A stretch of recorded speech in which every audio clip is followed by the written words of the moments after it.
Mas vamos lá. Chavoso da USP no Bluecast. Qual que é o objetivo de fundação da Universidade de São Paulo em 1934? É formação de elites políticas, econômicas, judiciárias, pessoas para comandar o Brasil. Então, antes da fundação da USP, em 1934, já existia a Faculdade de Direito do Largo de São Francisco, né, que a gente chama de Sanfran, que, como eu falei, fica ali perto do pátio do colégio, ali no centro. Mano, rapaziada, vocês percebem uma coisa? A burguesia, ela tá sempre um passo à frente, velho. Tipo assim, em qual sentido eu falo isso? Ó, o que estava acontecendo na data da formação da USP, né? Da fundação da USP? Ele falou, essa parte eu ouvi do vídeo. Mas o que estava acontecendo? Os movimentos anti-escravistas, né? A organização dos escravos, a organização pela liberdade dos escravos, certo? Como não perceber? Então, aí beleza. Aí eles percebem o filtro ou compressor, mas tem que mexer melhor em off. O compressor de ruídos, né? Depois eu mexo em off, dou uma mudada assim e vou testando. Mas enfim, é que eu gosto de mexer na live, porque aí vocês conseguem ir falando, agora melhorou, agora piorou. Mas aí eu vou testando. Aí beleza, aí eles percebem o seguinte. Rapaziada, não vai dar, mano. Uma hora eles vão querer se libertar, então a escravidão vai acabar. E a gente precisa agora criar uma forma da gente se manter no poder. Aí eles vão lá e criar a USP, sabe? Eles percebem, por exemplo, também acerca das cadeias e tal, e porque tá todo mundo percebendo que é um sistema prisional injusto, né? Que as pessoas sofrem e tal. O que eles fazem? Um passo à frente de novo. Buscam sempre procurar privatizar a cadeia, sabe? Por exemplo, lá na Inglaterra, na França, na Itália, nesses países assim. O que estava acontecendo? Estava acontecendo o seguinte: em 1917, um país chamado Rússia fez uma revolução socialista, né? E aí, nesse país,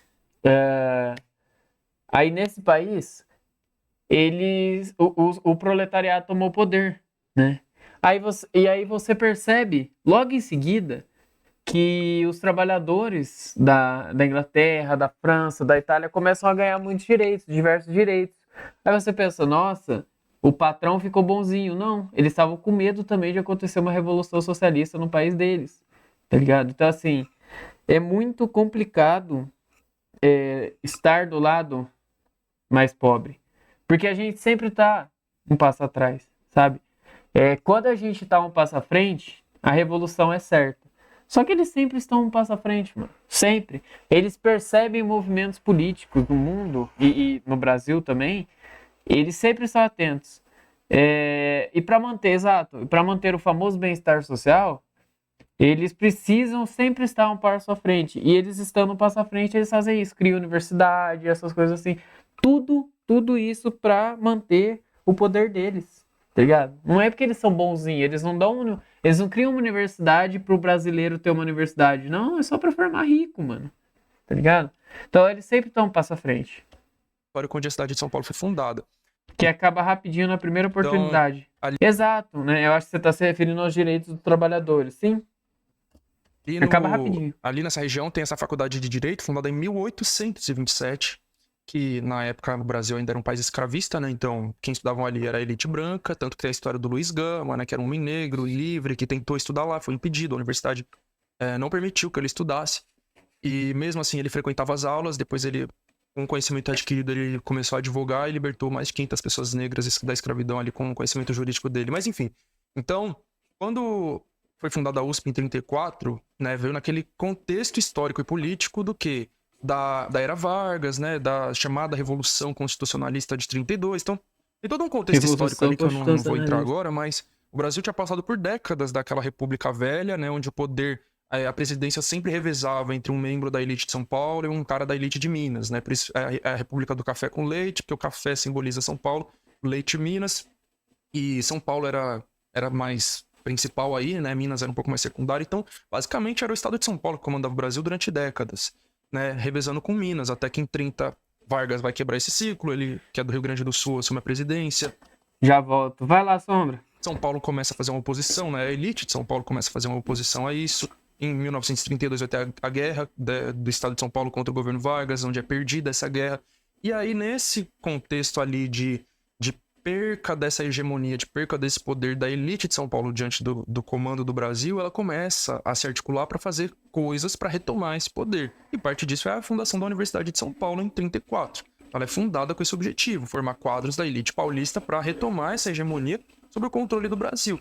Então você vai ver que desde 1934 para cá, vários presidentes, governadores, prefeitos, ministros do STF ou de governos, enfim, secretários de governo se formaram pela USP. E cada dia eu descubro mais, viu? Que você vai pesquisando, você vai descobrindo, mas de presidentes, né? Começando por aí. Michel Temer, formado na Faculdade de Direito da USP.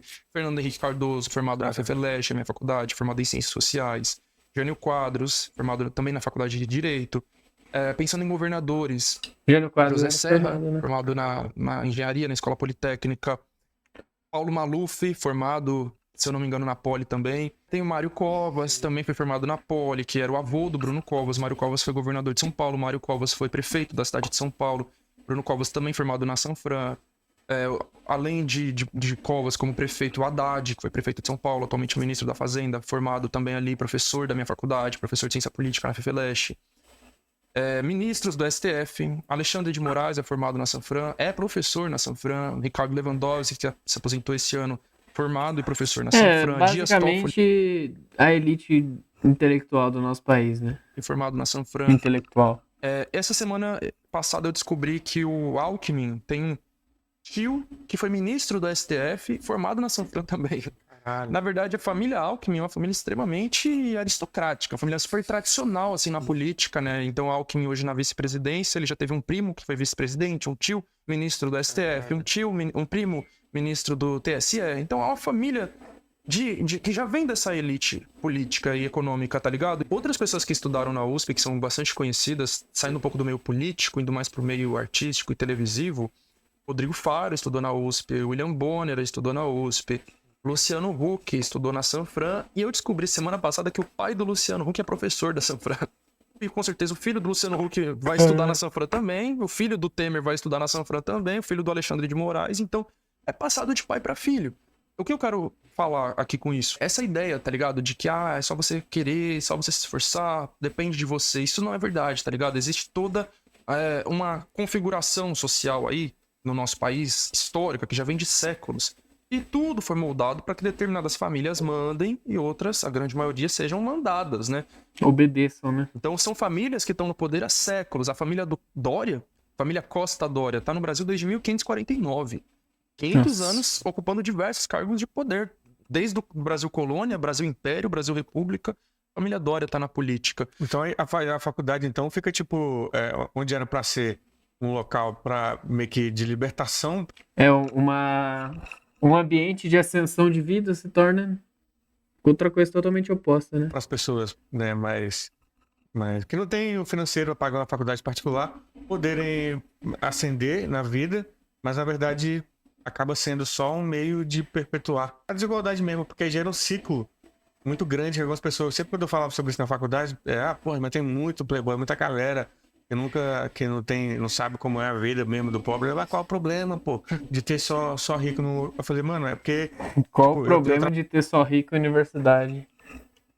Nossa, velho, olha que problemática que é essa frase. Trabalhei na área, no TJ, aí você vê juízes dando umas decisões assim pra pobre. Você fala assim, mano, esse maluco nunca teve que pegar um ônibus na vida e tá tendo que julgar um cara que pegou, sei lá, roubou um bolo na padaria pra comer, tá ligado? Então isso gera essa problemática de ter só a elite nesses lugares, que aí, por exemplo, médico, tu vê médico, pô, já sai direto na internet, médico que fica zombando que o paciente não sabe falar direito, ou não sabe escrever errado, e aí, saca, aí acho que elite, né? Como eu vejo, isso é elite financeira, elite intelectual, elite política. O problema é esse, burguesia, né? E quando você chega lá, não melhora, né?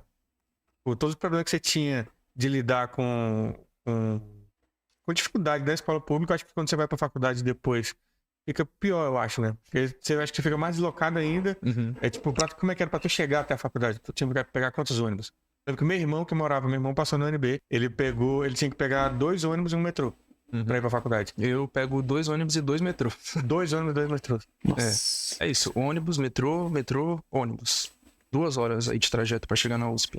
Tem que Olha arrumar do trampo ainda, porque cast não é aí. igual Ele muita mesmo, gente lá mano, que pode viver recomendação só de sua da estudar. última live. Exato, e assim, as universidades públicas, elas têm auxílios pra permanência, né? Isso é uma grande vantagem em relação... Que inclusive virou institucional agora, né? Virou lei os auxílios permanência. Agora é lei no Brasil, né? Assim como o aumento do salário mínimo e outras coisas. a grande maioria das universidades particulares, mas esses auxílios não são suficientes, geralmente, Não, né? Na claro USP, que pelo não. menos, não é, tá ligado? Então, Cara, auxílio nenhum do governo é suficiente.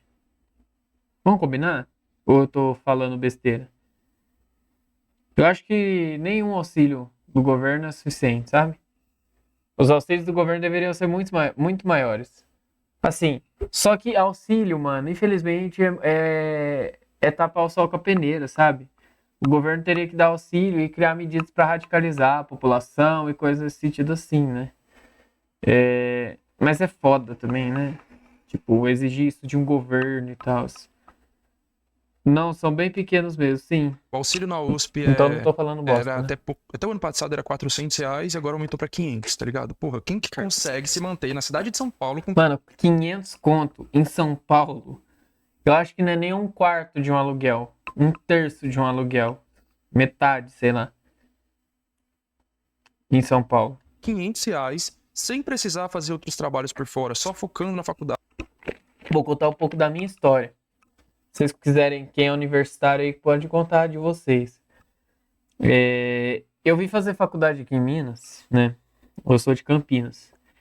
Eu tenho pais separados e tal, e minha mãe criou 3 filhos solo, enfim. Muito, muito foda, sabe? Nunca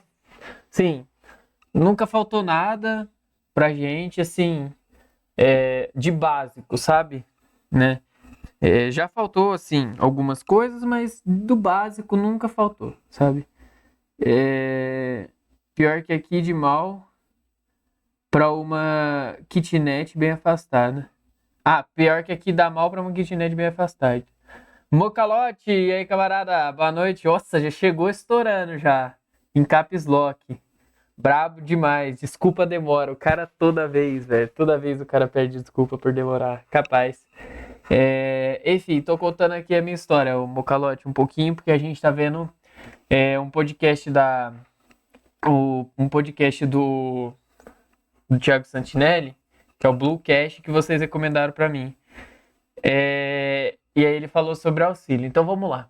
Eu vim de Campinas aqui, né? Uma cidade relativamente afastada e bem menor que Campinas, tá? Fique claro isso. Eu saí de uma cidade grande para uma cidade menor. Só que, voltando, né? Minha mãe era separada, ainda separada, criou 3 filhos solo, yara. Nunca faltou nada, assim, pra gente muito grande.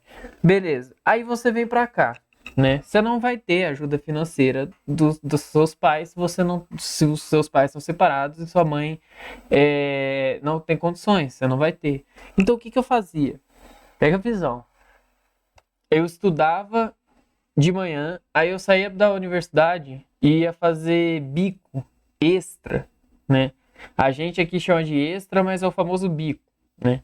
Eu ia fazer bico para conseguir pagar as contas da minha república, tá? Eu moro em uma república e não sei se vocês sabem, mas república é muito mais barato do que você morar sozinho.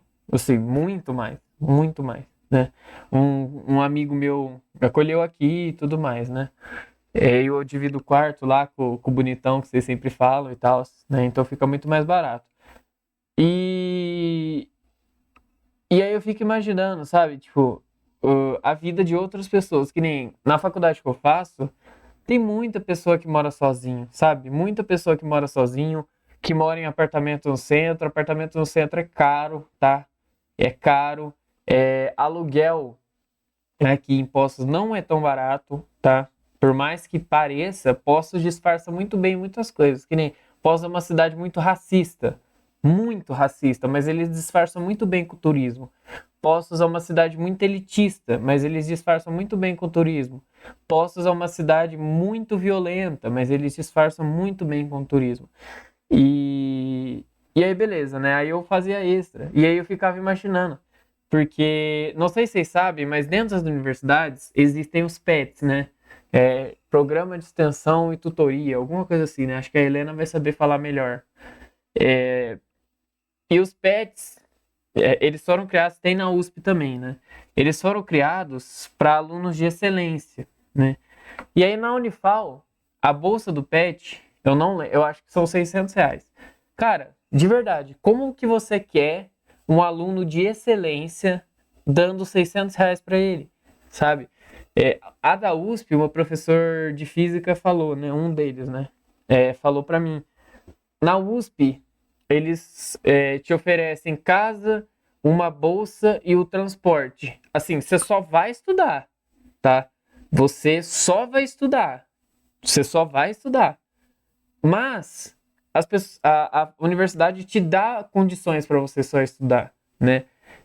Eu dou aula no cursinho, é bolsista. O cursinho eu ganho R$ 400, sabe? Se eu não tivesse um trabalho, hoje em dia eu tenho um trabalho. Se eu não tivesse um trabalho, cara, não tem como sobreviver com R$ 400. Por isso que eu fazia os bicos que eu fazia, sabe? Porque, cara, você reflete nisso, mano. Você começa a pensar que, tipo assim, cara, de verdade, como tem gente que não consegue enxergar as contradições desse sistema. De verdade, assim. De verdade. Porque esse sistema é desumano, velho. É desumano. A gente vive num sistema que você não consegue só estudar. Você precisa estudar e trabalhar. Para você conseguir estudar, você tem que trabalhar. E para conseguir trabalhar, você precisa estudar. É um ciclo, sabe? Vai perguntar para as elites, mano. Vai perguntar para as elites se elas precisam fazer isso. Não precisa, sabe? Não precisa nem estudar e nem trabalhar, sabe? É muito injusto, mano. É muito injusto. E eu fico me perguntando até quando a gente vai aceitar esse tipo de coisa, sabe? Até quando a classe trabalhadora vai aceitar? Porque a nossa única arma é a nossa organização, rapaziada. É a nossa organização. O único jeito da gente mudar essa realidade é a gente se organizando e acabando com a burguesia, tá ligado? Acabando com os braços opressores do Estado, que eu falei na live passada. Então, assim, é evidente muita melhora no que diz respeito à educação. Mas não basta isso, sabe? Não basta isso. Enquanto a educação for feita só pela educação, né? Porque tem muita gente que confunde, por exemplo, Paulo Freire. Paulo Freire, ele diz que realmente você tem que... a educação precisa mudar o mundo e tal, mas ele diz... na verdade, contrário, né? Ele diz que primeiro você precisa aplicar os ensinamentos que você está fazendo na sala de aula na vida do seu aluno, da pessoa, né? Só que de nada vale isso se você não apresentar uma realidade, uma mudança de realidade para essa pessoa, né? Então a universidade, enquanto ela continuar sendo, né, só pela universidade, só pela ciência, primeiro, não vai atrair os jovens periféricos, então o público-alvo não vai entrar na universidade.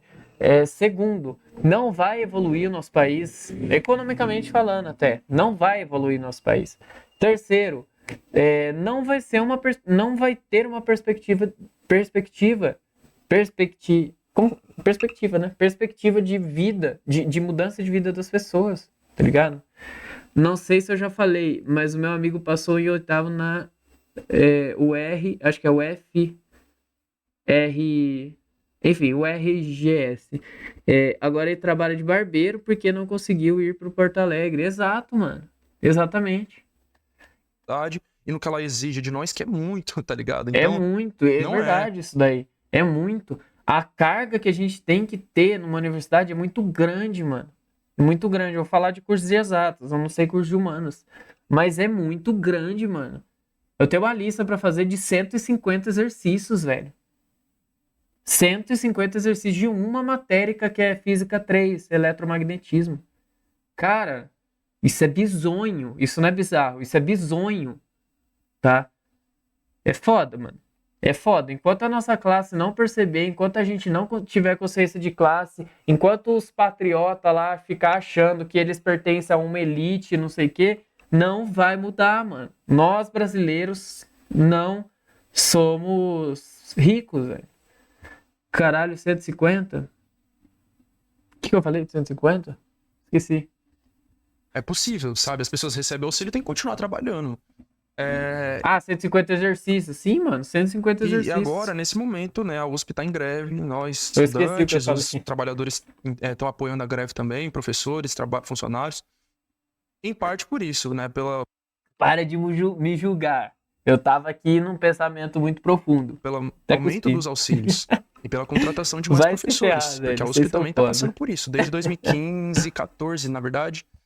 Uma queda muito grande na contratação de professores. Então os professores foram morrendo, foram se aposentando, porque na USP os professores ficam lá décadas, né? São chamados os catedráticos, né? Que eles ficam lá ocupando aquele cargo décadas. Carga de Nada, oradão, nada, né? deu uma Sei. pra tudo. É isso. E aí, quando eles se aposentam ou morrem, a USP não tem reposto esses professores aí na quantidade necessária. E aí tá acontecendo que muitos cursos estão ficando sem professor nessas matérias. Eu vou dar outra realidade. Muitos cursos estão ficando sem alunos, tá?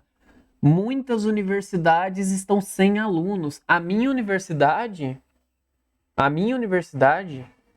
ela tá com falta de aluno. Sabe desde quando que a minha universidade está aceitando o Enem? Desde 2009. E não tem aluno. Não entra aluno, tá?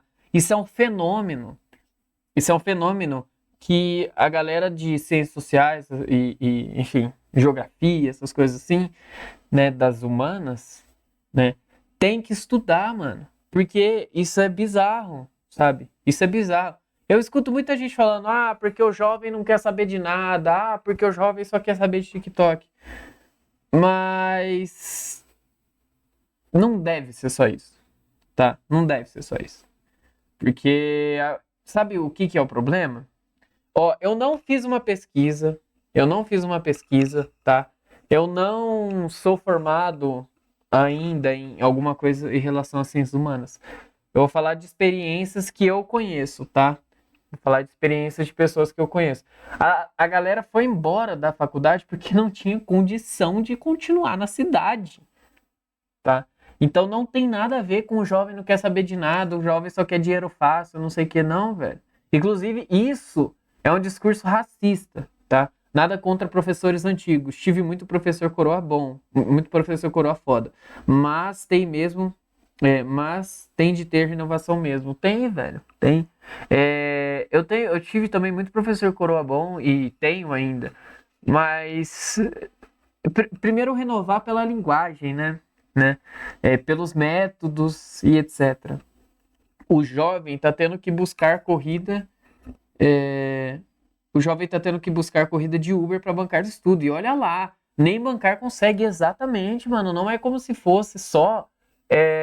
Não é como se fosse só o TikTok, tá ligado? Não. As pessoas não têm condição de continuar na universidade, tá? A pessoa tem até coragem de até vir para a faculdade, mas não tem condição de continuar, porque é muito difícil, cara. É muito difícil manter uma universidade. Sabes 336, muito obrigado pelo follow. Tamo junto, velho. Fala, irmão. Na redação eu falei sobre cuidador de idoso não ser valorizado, além das questões do machismo estrutural. Tu acha que posso ter feito merda falando de cuidadora de idoso? Estava somente falando da questão da cuidadora. Você falou especificamente de cuidador de idoso, né? Eu acho que não, mano. Eu acho que não é tangencial o tema, né? Que o grande problema do Enem talvez seja tangencial o tema. Eu acho que não seja tangencial o tema falar sobre cuidador de idoso. Eu acho, tá? Como eu falei, eu dou aula em cursinho, mas eu não dou aula de redação. Em cursinho eu dou aula de literatura. Mas assim, dependendo do texto que você fez, eu não sei como você fez o seu texto. Se você quiser até depois falar na DM minha aí da Twitch, depois falar do Instagram, coisa assim, aí você manda o seu texto, mas eu acho que não, tá? Dependendo da proposta de intervenção que você fez, se engloba todo mundo, dependendo do desenvolvimento, né, da introdução, acho que não tem nenhum problema. Eu acho. Obrigatórias, inclusive. Então muitos alunos não estão conseguindo se formar porque não tem professor para dar as aulas deles. E aí a gente tá em greve, por isso.